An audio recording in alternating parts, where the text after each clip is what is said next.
કોલકાતામાં મહિલા તબીબ સાથે થયેલી દુષ્કર્મ અને હત્યા મામલે હવે એબીવીપી મેદાનમાં આવ્યું। સુરતની વીર નર્મદ યુનિવર્સિટી ખાતે એબીવીપી દ્વારા દેખાવ કરવામાં આવ્યું।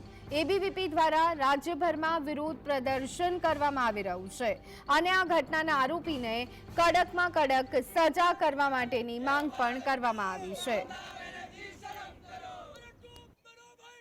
ઓન ડ્યુટી ડોક્ટર પર જે પ્રકારનો રેપની ઘટના બની છે, આજે વિદ્યાર્થી પરિષદ દ્વારા સમગ્ર રાષ્ટ્રભરમાં અને ગુજરાતના રાજ્યમાં દરેક જગ્યાએ વિરોધ પ્રદર્શન દ્વારા આજ વિરોધ કરવામાં આવી રહ્યો છે અને તાત્કાલિક ધોરણે આજે પણ ગુનેગારો છે એમને ફાંસીની સજા મળે એવી માંગ મૂકવામાં આવી રહી છે।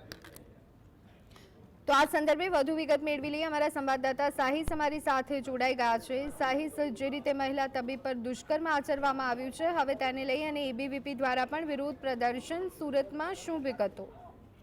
કોલકાતામાં ડોક્ટર પર રેપ બાદ હત્યા મામલાને લઈને સમગ્ર પડઘા હવે ગુજરાતમાં પડ્યા છે અને સુરત શહેરમાં ડોક્ટરોનો વિરોધ તો યથાવત જોવા મળી રહ્યો છે, પરંતુ હવે એબીવીપી પણ મેદાને આવ્યો છે। વીર નર્મદ યુનિવર્સિટી ગેટની બહાર એબીવીપી દ્વારા વિરોધ કરવામાં આવ્યો હતો। મમતા સરકારના આઈના નારા લગાવ્યા હતા। આરોપીને કડકમાં કડક સજા કરવામાં આવે તેવી માંગ જે છે તે એબીવીપી દ્વારા કરવામાં આવ્યું હતું।